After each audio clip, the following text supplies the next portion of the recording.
Awesome. All right. Hey, everyone. Thank you for joining us. We're a little low than what we had signed up, but that's fine. We're going to send out the recording afterwards, and then hopefully everyone can listen to it. And then after you get that email, feel free to pass that out to everyone and anyone that you want to do. So I'm going to attempt to try and figure out how to, there we go. All right. So first, a little bit about ourselves. My name is Anthony Warmack. I'm the 4-H program coordinator in Will County. And I coordinate the 4-H program in Will County. I work through with 4-H families and leaders and help make their job as smooth as possible. And then I'll let Brooke introduce herself. I'm Brooke Tetcher, and I do the same thing Anthony does, but I'm in Grundy County, assisting families and 4-Hers with any questions or anything that they have regarding the 4-H program. And then I think we have Shannon on. I don't know if Jamita's on yet.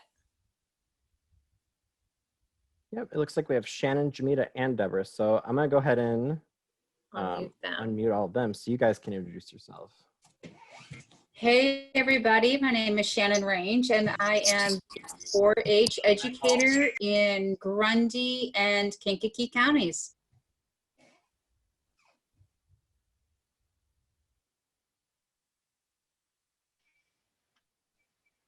Hello, I'm Deborah Cook, and I...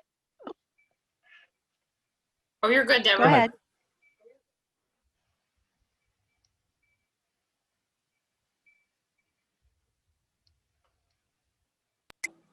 Okay, I'm Deborah Cook, and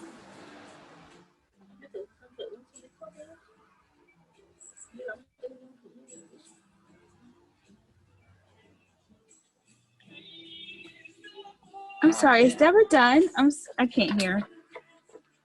no, I was waiting. I heard a noise, and so I stopped. Oh no, I'm sorry. It's me.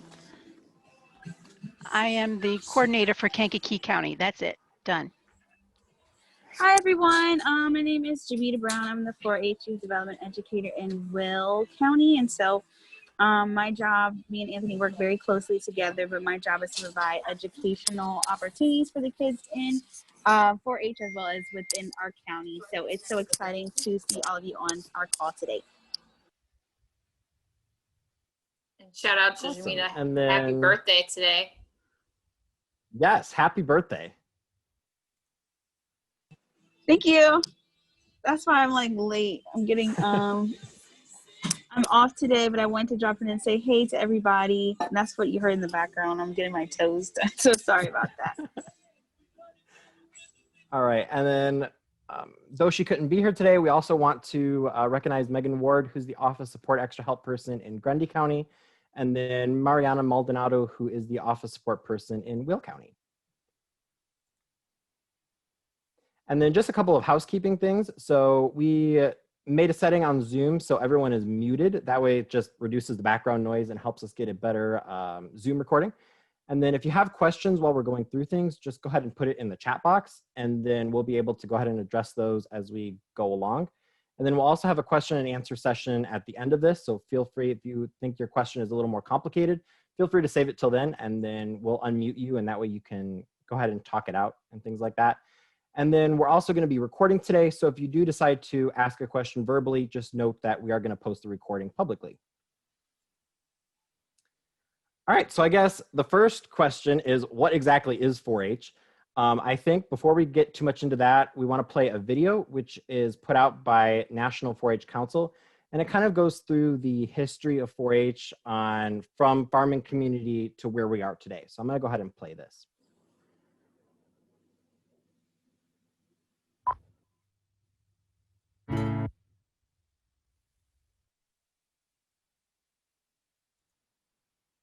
It began with the seed of an idea. In 1902, the Heartland needed folks to embrace new advances in agriculture. But leaders with open minds, strong hearts, and willing hands weren't in abundance. Luckily, kids were. By empowering the next generation to lead, 4-H took root and grew and grew and grew. Grew kids who are confident and strong, who are curious enough to question, and capable enough to find the answer. You stick to a job until the job gets done. You know how to work with others and how to lead. 4-H is kept right on growing. Out of the farms and into the towns, from the suburbs to the cities.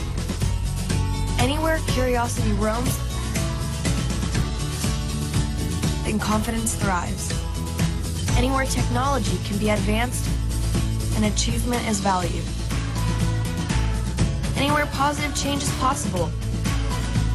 And giving back moves entire communities forward. When you think about it, it makes sense that we began with farming. After all, true leaders aren't born. They're grown.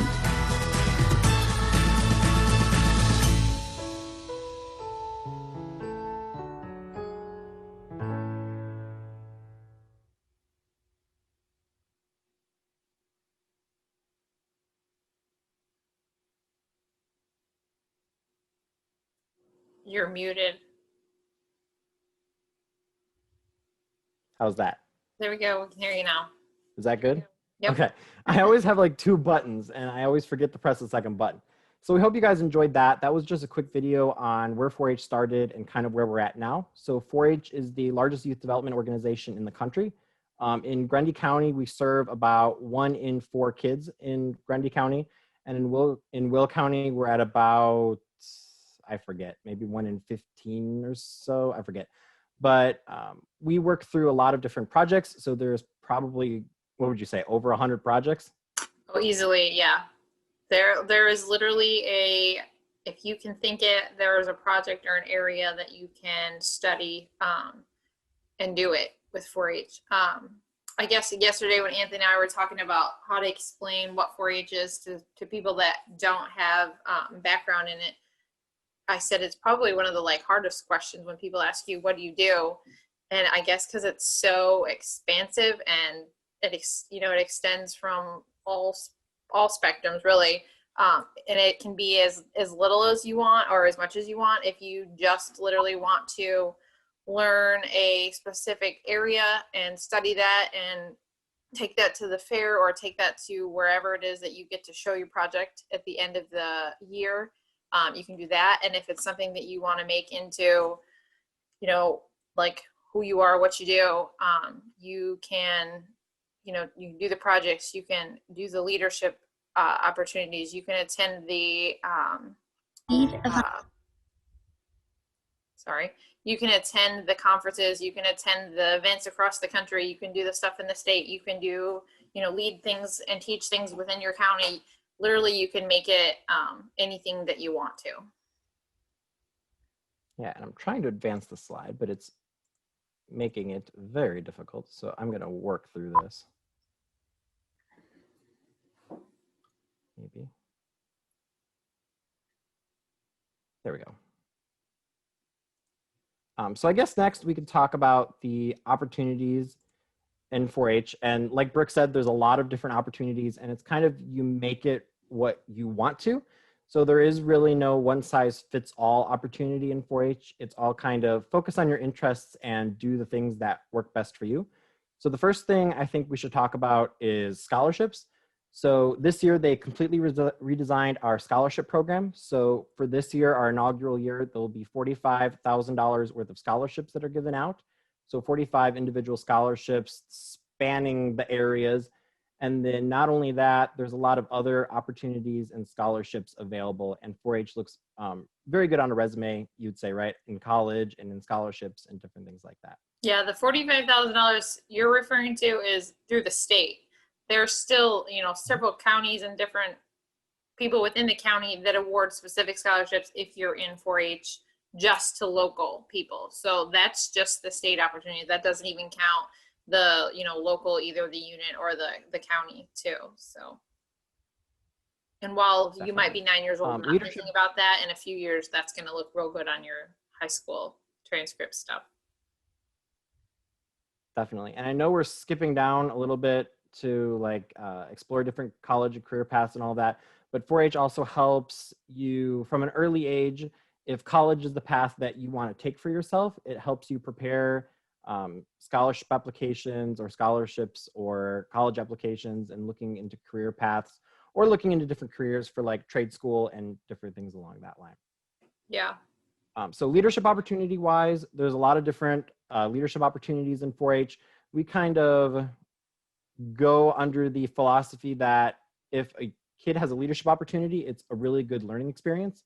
So there's a lot of different leadership opportunities, both at the local level, the county level, like our unit level, which is Grundy, Kankakee, and Will, and then also on the state and national level. So you can definitely put in what you want. When I was in 4-H, I'm a homeschool alum and I was in 4-H. So I had the opportunity to serve locally and then also on the state and national level. So I was part of a committee on the state level, which is kind of like your state officers. So I had the opportunity to meet the then governor at that point. I had the opportunity to speak with legislators, focus on funding bills and different things along that line. So you can really make it what you want and focus in on your interests. The next one is different travel opportunities, and you can meet others from the globe. So right off the top of my head, there's at least 2 or 3. So we have trips available to 4-H members to Washington, D.C., to Congress, different trips to Atlanta, Georgia, and the just different places like that. We also have an awesome international trip that's held every 2 years. And Nalia Warmack is actually going to be going on that soon. So I'll let Nalia touch on the international trip a little bit.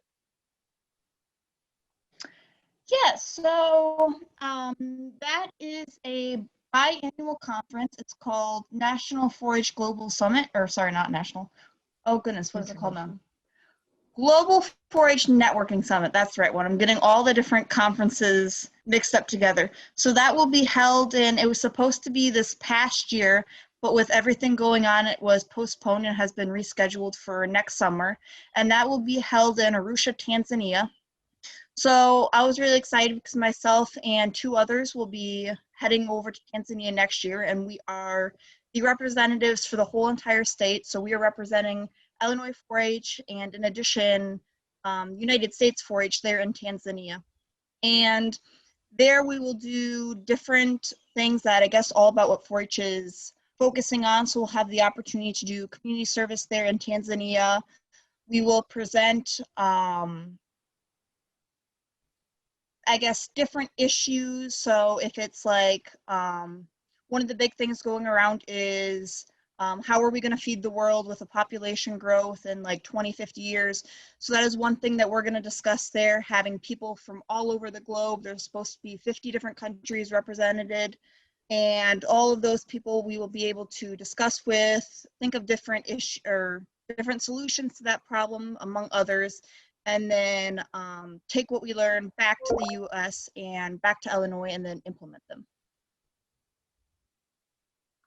Awesome. So yeah, there's definitely a lot of different travel opportunities, and basically if you have a specific interest, so if your interest is to travel internationally, you can go to Network Summit, you can do exchange student programs. We have a really great partnership with the 4-H program in Japan and several other different countries. So there's definitely that travel opportunity for you if that's what you're interested in pursuing. And if And you there's don't also want to, several opportunities. sorry, if you don't want to specifically travel, you can have somebody come from Japan or one of those other countries and come to your family for, I think they do it for a month during the summertime. So there's kind of, you can do it both ways if, you know, if it's not something that you want to go away to, but you still want to be involved. Yeah, definitely. And there's also opportunities for like a pen palship program. So if you don't want to travel and you're not comfortable with hosting someone, there's definitely different opportunities to help explore your interests. And I think that kind of goes into our next opportunity point is there's lots of opportunities for mastery of new skills. And like mastery is just a word that we use to kind of gives you the opportunity to explore your interests and explore what you're good at. And then once you find something that you're good at or that you're really interested in, it lets you focus your skills and kind of get better at it and do what you want to do. So I know for me, I was really interested in natural resources when I was in 4-H. I did electricity projects. I did a bunch of other projects, and like electricity, not my thing. Happy I didn't explode the house, but I tried it and it wasn't for me. Natural resources, on the other hand, was something that I was really interested in. So 4-H helped me focus in on that. I'm on track to publish my first scientific paper about 4 years ahead of my peers. I had the opportunity to meet some great people who hooked me up with funding opportunities or kind of mentored me along that track. So you definitely have the chance to explore your interest. And like Brooke said, just get what you want to get out of it and focus in on whatever track you're interested in.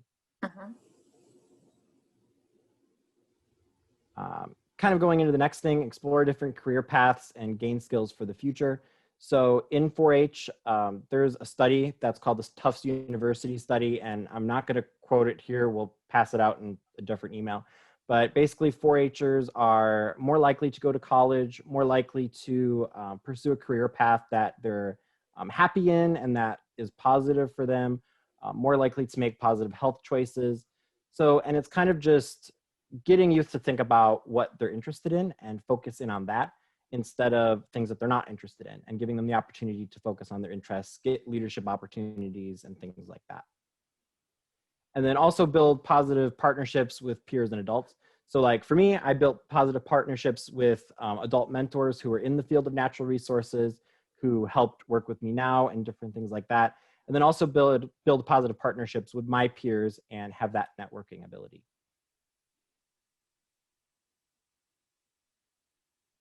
We can go to the next slide. There we go.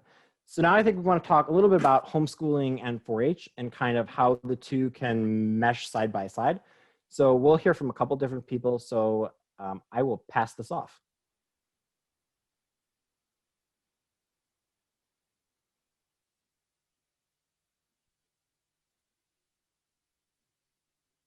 Are we waiting on Nalia or Tia? Yeah, this is their cue. However you guys want to approach this one. All right, we'll let Nalia go first. Okay, what do you want to know?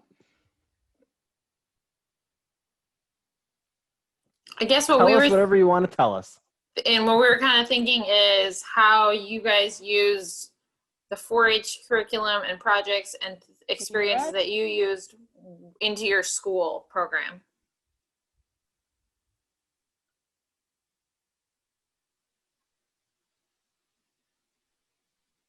Sounds like they're frozen, so we'll let them go a little bit later after they figure out the okay. tech issues. Can you Okay, hear good. us? Yep, we can hear Okay. you. Okay, so what do you want to know? All right, I'll talk first then. So I am Anthony's mom and Nalia's mom. We have homeschooled the whole entire time. And 4-H has been, I think, a really, well, it's been a blessing and it's been a huge, huge part of their lives. What I like about 4-H in the homeschooling aspect is that I am able to use that as part of our curriculum. So 4-H has a lot of science things, so we can incorporate the science areas of the projects of 4-H into our homeschooling. The other thing I really like about it is, as a homeschooling family, that's kind of different from being in public school or private school, is you don't really have an opportunity for the kids to show what they have accomplished and what they have completed throughout the year as a homeschooler. 4-H gives them that opportunity, because at the end of the 4-H year, they're able to show their projects at the 4-H fair and then eventually at the state fair. So they're able to basically show off what they have done, which I think is awesome. Again, like as a homeschooler, the kids don't have that opportunity to show what they have accomplished and what they've done in if they were in school or private school or public school. I think that's about all that I have. Now we'll let Nalia go. I'll go back to my previous question. What do you want to know? Well, we've got one right here. There was a question. Like, what specifically did you use in your, from your like 4-H projects, like tied into school? What did you use specifically? Or if you can come up with a couple of examples. So for me specifically, the projects that I normally show are artsy, so I'll do whether it be paintings, drawings. So for me, it was always, if I was taking like an art course in school, it was, oh, I have all these drawings, what can I do with them? I would show them at the fair. For me, that was basically it. That's where my school and 4-H would overlap. I know a lot of others who will do their writing assignments. There is a creative writing project in 4-H, and they will do that for their projects. What are some other ones? I will step in because she probably doesn't remember, but we did do a whole unit study on butterflies. So we were able to incorporate what we learned with the butterflies into a project. I think it was Nalia did photographs of like the whole process of the butterfly, of the egg, the chrysalis, the butterfly emerging. So she did a whole photography project based on that. And I think Anthony and Nalia ended up doing like a booklet on what kind of flowers would attract the butterflies. So that's one example. And I know some of the kids in your club they hatched eggs in the embryology portion that we offer through 4-H that you can get through the extension office. And I think they did that with their science curriculum as well. Yes, so they watched the whole process of basically the chick hatching from an egg. Like I said, a lot of the sciences can be incorporated with 4-H. There's also robotics. My kids never got into the robotics, but I know there's members in our club who have incorporated the whole STEM, the technology with the robotics and the computer programming aspect of it.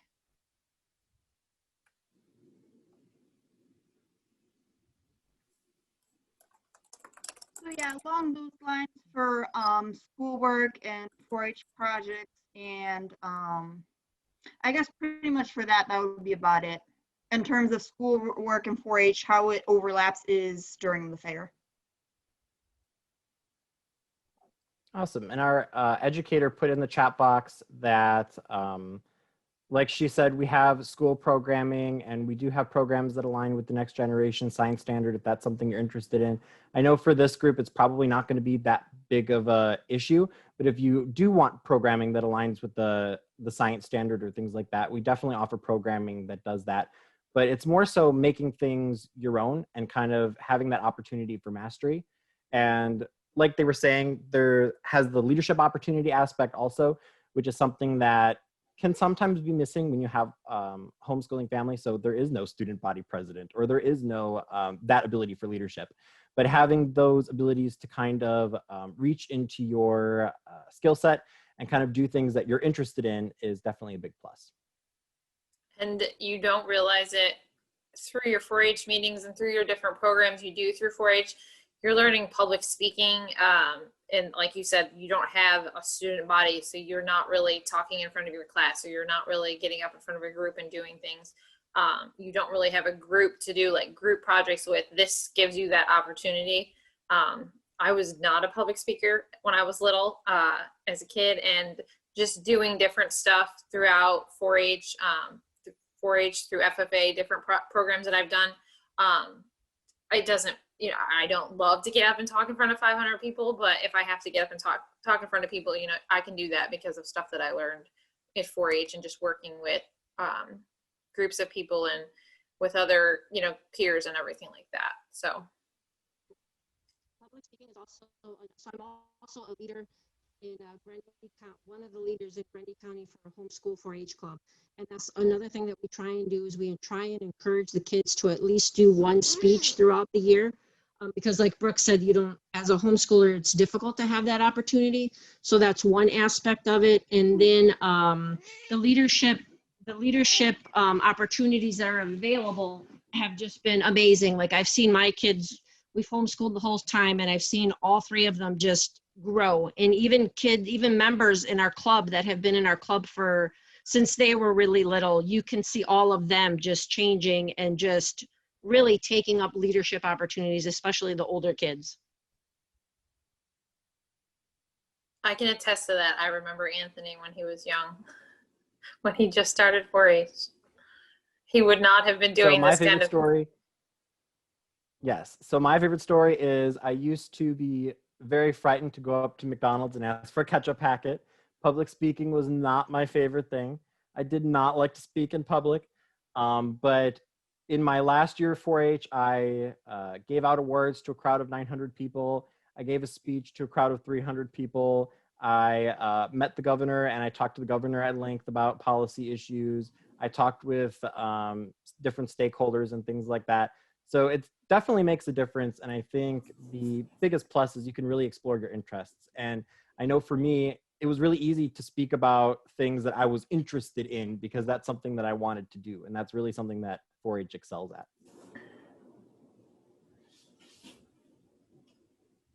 So the next thing we wanted to talk through is we wanted to hear from some 4-H alumni who are also homeschoolers. So I'm going to put Nali on the spot and kind of have her tell us her 4-H story. Okay, this I can't do.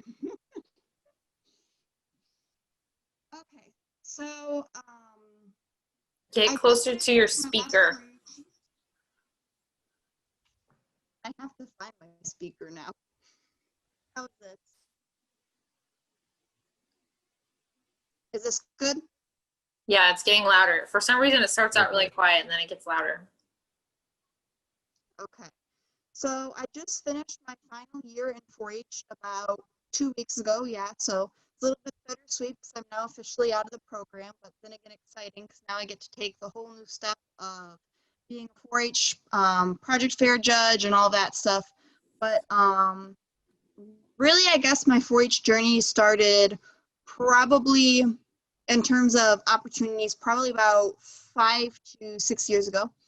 So what started out as attending a public speaking workshop, so like Brooke and Anthony were saying, you start out in 4-H of not wanting to ask for like a ketchup packet or being afraid to ask for directions or anything like that, and you end up giving speeches in front of crowds. I know the largest or most recent speech that I did in front of a large crowd was at National 4-H Congress in Atlanta, Georgia. I had the opportunity to be Illinois' state youth advisor for that, and I was introducing our state and all of the members there at that Congress/conference that year in front of like, I want to say like 1,200 people. So you definitely get used to public speaking in 4-H, but so going back, what started out as taking that public speaking workshop gave me the confidence to attend a training in public speaking, and I was then part of Speaking for Illinois 4-H. It is a statewide program that you get trained into, I guess, how to share your 4-H story to legislators, government officials, beyond this is what I do in 4-H of I show goats or paintings, photography, food, something like that, and to this is how 4-H impacted me, this is what I want to do with my life, this is who I'm going to impact in my life, and so on and so forth. So by doing that, I got involved in state leadership opportunities and regular opportunities until I was given the chance to go to National 4-H Conference in Washington, D.C. There I was on a roundtable discussion board with 10 others, and we presented a 45-minute lecture/presentation to the Department of Health and Human Services on youth in the U.S., on how we can provide opportunities for our fellow peers and our younger peers so then we can essentially impact our future.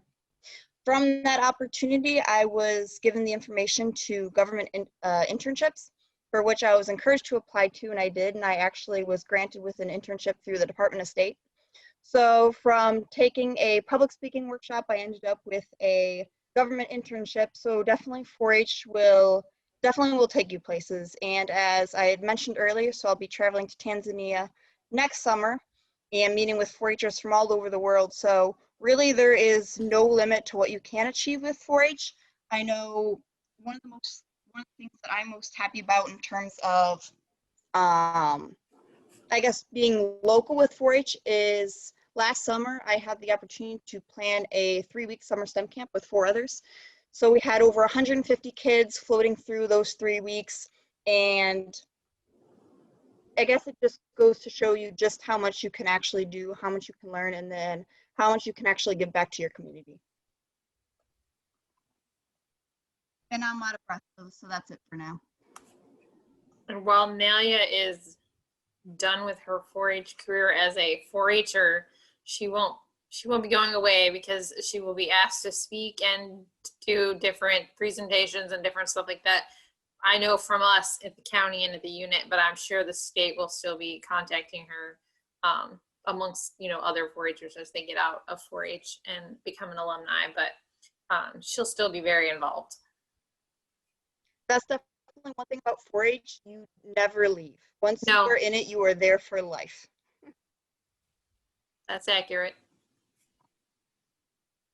But yeah, so and the best thing about 4-H, at least that I think, is no two people's 4-H stories are alike. So if we had brought in 10 different alumni, they would have given you 10 different reasons on why they love 4-H and why it impacted them. So I know of one person who was very interested in the medical field, and 4-H helped point him in the right direction to get a prestigious medical fellowship. Or a medical internship, I should say. We had someone who was really interested in doing a trade and not really going the college route. So 4-H helped set him up with an internship through different electrical places, and eventually he decided he wanted to be a welder. So 4-H helped him with those skill sets and helping him position those with right mentors and different things. So just lots of different experiences on why 4-H is awesome. Yeah, we've got past 4-Hers literally all over the country. I know one who is in DC working for, who was previously working for a state organization that represented the Department of Ags across the country. Now he is working for specific legislators, which is something he learned through 4-H. He was definitely there to be part of the Speaking for Illinois 4-H early on, and he was happy to go down and talk to legislators in Illinois. Every chance he got, he was into that kind of thing. If he could talk to somebody locally, if he could talk to somebody across the state, and now he's doing it to those across the country. We've got some other ones that are at college campuses doing different, working in different positions on campus due to work that they did through 4-H and throughout their career in 4-H. I'm actually going to touch on that one again. She wants to mention. Hear me? Now we hear you. Okay, cool. I just need to lift my computer up here. Touching on that, yeah.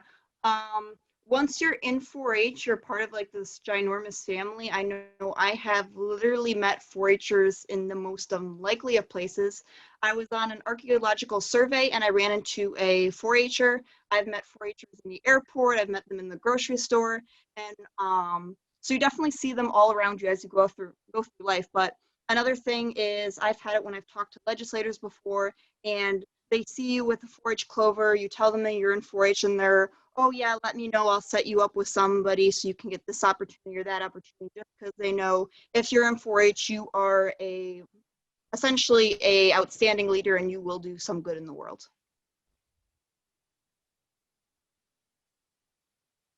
And there's also a lot of, if that interests you, there's a lot of famous 4-H alumni, and you could do a Google search and you'll probably come up with like hundreds and hundreds of different people in different lists. So it's definitely a really important program, and it helps a lot of people, definitely. So I guess the next thing we could talk about is how to start your 4-H journey. So as a follow-up to this call, probably on Monday or Tuesday of next week, you'll all receive an email with the recording to this call, then also with information on how you can learn more about 4-H, and there'll be a short form that you can fill out to get you more information about 4-H clubs and get you information that you want. We recommend you visit 1 to 3 clubs that might work with you based on locations or interests or different things like that, and just to find the one that fits with you and your kids. And then after you choose your club, a 4-H leader will help you get started in your first year and then kind of point you in the right direction and help you out and mentor you in that way.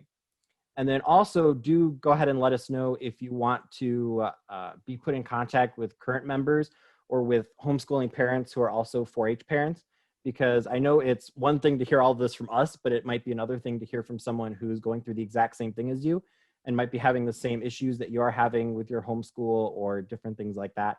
So definitely let us know. We have people that are more than willing to talk to you and answer any questions that you might have. Go to the next slide. So are there any questions? I'll go ahead and let everyone unmute themselves. So if you have a question, go ahead and let us know. Maybe, hold on. There you go. So go ahead and put your questions in the chat box, or you can go ahead and unmute yourself.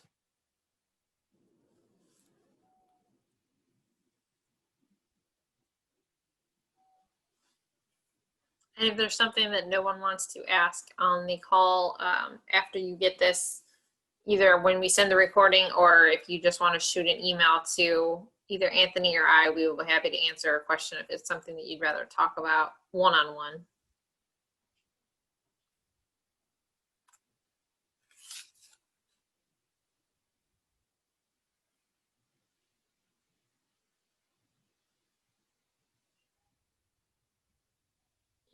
I see no questions.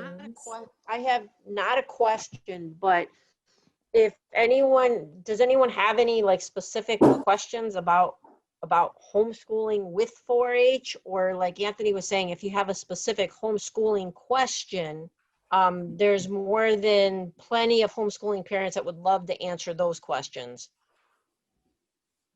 Definitely. So I see a couple questions came through the chat box. So Tammy, that's a great question. Her question was, I'm the homeschool librarian in Braidwood who also homeschools. Do you have any brochures I can hand out? We definitely have brochures. We've got some literature that we can hand out and different things like that. So I'll get in contact with you after this and we can go ahead and do some stuff.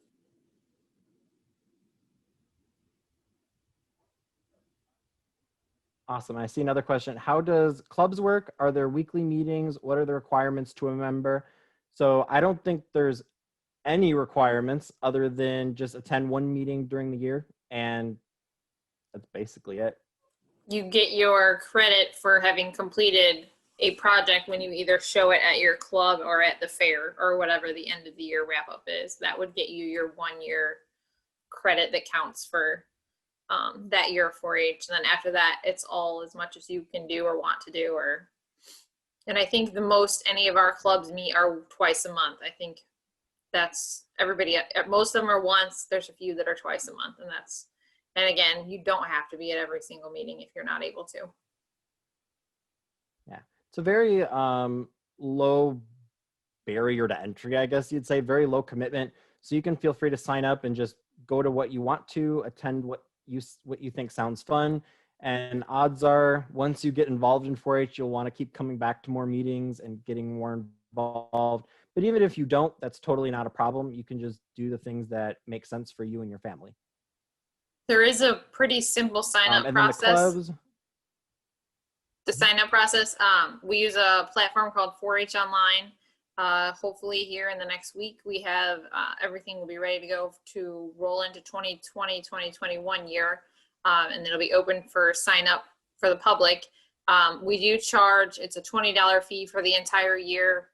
If you're a member in Grundy, you get a $5 credit, I guess, from the Federation. So it only costs you $15, and that's per kid up to 3 kids. So the most you could pay is $45. So if you have 6 kids, it's $45 for everybody. And then the state picks up the difference if you have multiple children over that. Yep, so it's very low cost compared to some of the other programs out there, and you definitely get a lot out of it. Minimum age-wise, so 4-H age starts at 8 and goes through 18 as of September 1st. So we like to call it 4-H age because it's September 1st, because that's when our year runs at September 1st through August 31st. So 8 to 18, but we also have a Cloverbud program, which starts at 5.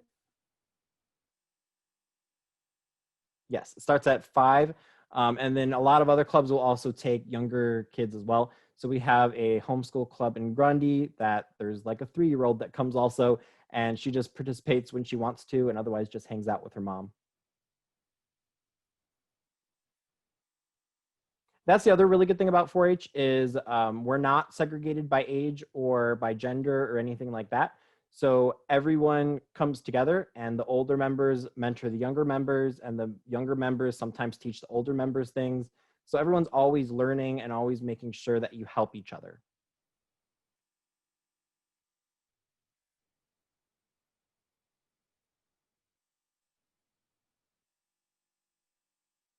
Yeah, and we'll include information on, so the question was, is it possible to get info on the Clover Buds as well as 4-H in the emails forthcoming? Definitely in that email that you guys will receive probably on Monday or Tuesday, there'll be information on specific Clover Buds. There'll also be, when we send out our club list, it'll have information on like which clubs might have more Clover Buds than others. And that's kind of why we recommend attending 1 to 3 club meetings, just so you can get a feel for which group is the best fit for your family. Because there is no one size fits all format, it's kind of just whatever works for you and your family and all of your needs. And Clover Buds are the same thing. It'd be the same price for Clover Buds. Yeah, same price for Clover Buds. And then if you have a kid that's under 5 years old, you won't have to pay. It would just be, they would just hang out with mom and dad and participate as needed or as they're able to.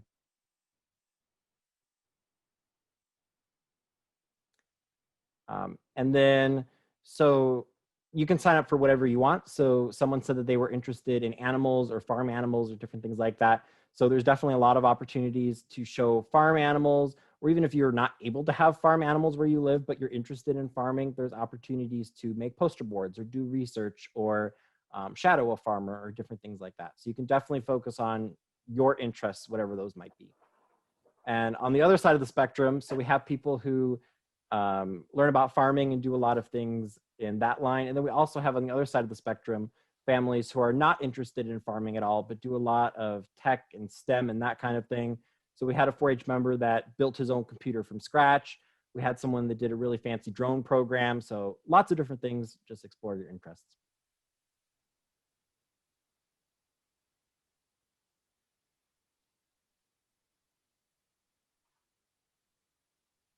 Anyone else have any questions before we wrap up?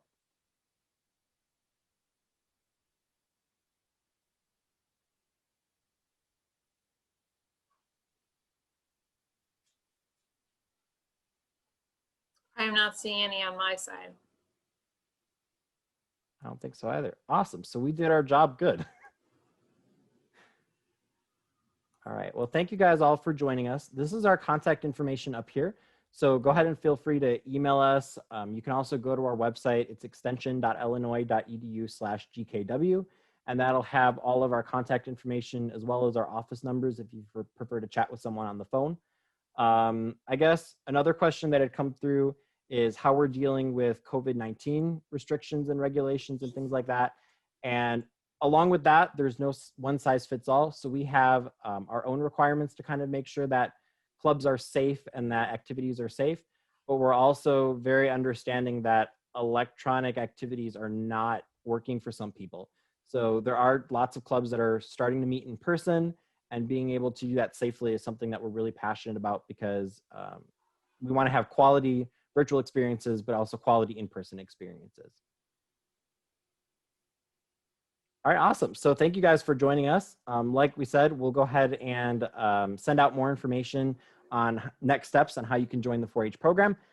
Probably we'll send the recording out maybe today or tomorrow, and then next week we'll send the information on how you can join 4-H.